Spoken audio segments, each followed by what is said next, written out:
দিদি দিছে।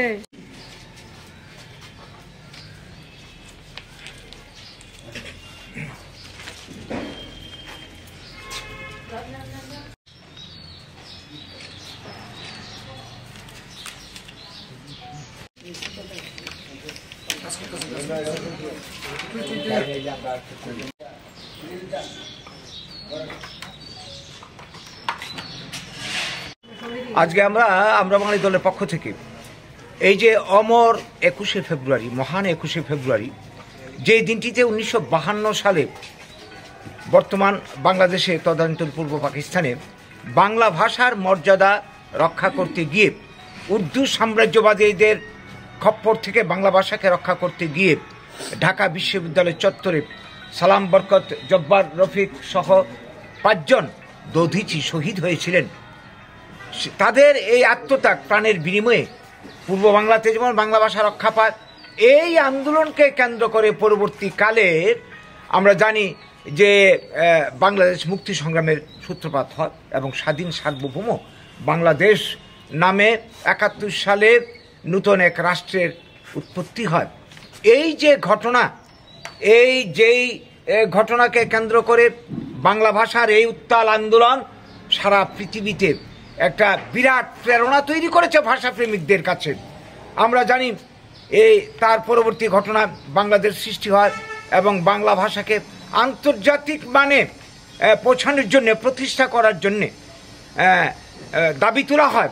ইউনেস্কো 1999 সালে বাংলা ভাষাকে, এই যে শহীদের আত্মত্যাগ, এই আত্মত্যাগের পরবর্তী ফলশ্রুতিতে বাংলাদেশের মুক্তি সংগ্রামে 30 লক্ষ মানুষের মৃত্যু হয় আন্দোলন করতে গিয়ে, 2 লক্ষ মা বোন ধর্ষিতা হন। এই যে ঘটনা, এবং এইবার বাংলায় 61 সালে শিলচরে 11 জন শহীদ। এইভাবে একটা প্রেরণা তৈরি করে গোটা বিশ্বের বুকে সমস্ত ভাষাভাষী মানুষের ক্ষেত্রে আন্দোলনে, অনেক জায়গাতে আন্দোলন হয়েছে পরবর্তীকালে। এই যে বিষয়টা, একটা জাতির ভাষা যদি হারিয়ে যায়, তার পরিচিতি লুপ্ত হয়, জাতিটা শোষিত হয়, নিপীড়িত হয়, বঞ্চনার শিকার হয়, পরিচিতি লুপ্ত হয়ে যায়। কাজে এটা একটা ঘটনা বাংলা ভাষা আন্দোলনকে কেন্দ্র করে সারা পৃথিবীর ভাষাপ্রেমী মানুষকে উদ্বুদ্ধ করেছে এবং শোষণ বিরোধী সংগ্রামের একটা পাথেয় হিসেবে মানুষ এটাকে গ্রহণ করেছে। এটাকে মর্যাদা দিয়েছে রাষ্ট্রসংঘ। আজকের দিনে দাঁড়িয়ে গোটা পৃথিবীর বুকে মাতৃভাষা দিবস হিসেবে উদযাপন হচ্ছে সর্বত্র। প্রত্যেক ভাষাভাষী মানুষ সেই দিনটাকে মর্যাদা দিচ্ছে। আজকে পৃথিবীর বুকে দিন দিন ভাষা লুপ্ত হয়ে যাচ্ছে। প্রায় 6900 মতো ভাষা পৃথিবীতে এখন আছে। আমাদের ভারতবর্ষে প্রায় 800 মতো ভাষা আছে, কিন্তু দিন দিন সংখ্যাটা কমে যাচ্ছে। চর্চার অভাবে, যত্নের অভাবে, সরকারি পৃষ্ঠপোষকতার অভাবে এই জিনিসগুলি চলতে থাকলে আগামী দিনে সমস্ত ভাষা লুপ্ত হয়ে যাবে।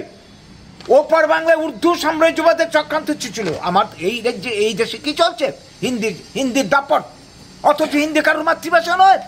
যে বাংলা ভাষায় নোবেল পুরস্কার নিয়েছেন এত বছর আগে রবীন্দ্রনাথ ঠাকুর, এই ভাষার ধ্রুপদী ভাষার স্বীকৃতি আদায় করতে গিয়ে কি লড়াইটা আমাদের করতে হয়েছে এই রাজ্যে, এই দেশে। এবং শিক্ষিত মানুষ, বুদ্ধিজীবীরা সবাই এগিয়েছেন, শেষ পর্যন্ত স্বীকৃতি আমরা পেলাম। কিন্তু স্বীকৃতি পাওয়াটা বড় কথা নয়। আমরা যদি ব্যবহারিক ক্ষেত্রে আজকে সাইনবোর্ডগুলি দেখুন, বাংলা নেই। আজকে সরকারি কাজে বাংলা ব্যবহার হচ্ছে না, কোর্ট কাছারিতে ব্যবহার হচ্ছে না, ব্যাংক, পোস্ট অফিস, বিমান পরিষেবা থেকে শুরু করে রেল। আজকে আমাদের এই রাজ্য সিংহভাগ মানুষ মাতৃভাষা বাংলা, বাংলা ভাষা অন্যরা বুঝে, অথচ এখানে যে ঘোষণা চলছে হিন্দিতে, ইংরেজিতে। এই বিষয়গুলি না হওয়া পর্যন্ত বাংলা ভাষা প্রতিষ্ঠা পেয়েছে এটা আমরা বুঝবো না। কাজেই আজকের দিনে দাঁড়িয়ে এই শহীদদের আজকে শ্রদ্ধা নিবেদন আমরা করছি, প্রতি বছর আমরা করি। সারা ত্রিপুরার সব জায়গাতে, আগরতলা থেকে ধর্মনগর থেকে শুরু করে প্রত্যেকটা জেলাতে আমাদের কর্মসূচি হয়েছে, গোটা বাঙালিস্তানে হচ্ছে। সবাই তাদের স্মৃতিতে শ্রদ্ধা জানাচ্ছেন, আমরাও শ্রদ্ধা নিবেদন করছি। তাদের এই আত্মত্যাগ তখনই সফল হবে সর্বক্ষেত্রে সারা পৃথিবীতে 40 কোটি মতো মানুষ বাঙালি আছি, আমাদের মাতৃভাষা বাংলা যদি সর্বক্ষেত্রে প্রতিষ্ঠা অর্জন করতে পারে। এই তাদের শ্রদ্ধা নিবেদনের পাশাপাশি আবেদন রাখবো রাজ্য সরকারের কাছে, কেন্দ্রীয় সরকারের কাছে, যাতে সরকারি কাজে বাংলা ভাষার মর্যাদা দেওয়া হয় এবং আমাদের স্কুল কলেজগুলিতে বাংলা ভাষা প্রতিষ্ঠা পায়। বাংলা মাধ্যমিক স্কুলগুলি আজকে বন্ধ হয়ে যাচ্ছে, দিন দিন শিক্ষক নিয়োগ হচ্ছে না। এই জিনিসটা যাতে বন্ধ হয়, তাহলেই বাংলা ভাষা বেঁচে থাকবে, বাংলার কৃষ্টি সংস্কৃতি বেঁচে থাকবে, বাঙালি জাতিসত্তা বেঁচে থাকবে। আজকের দিনে দাঁড়িয়ে এই আবেদনটুকু রাখবো সারা বাংলার অঞ্চলের মানুষের, পৃথিবীর বাংলাভাষী যারা, এগিয়ে আসুন সবাই। বাংলা ভাষার মর্যাদা রক্ষার জন্যে, প্রতিষ্ঠার জন্যে আমরা সবাই মিলে মানে এই যে শহীদদের রক্ত যাতে আমরা সফল করতে পারি, প্রাণদান সফল করতে পারি, আমরা কাজ করে যাই, এই বার্তাটুকু দিতে চাইছি।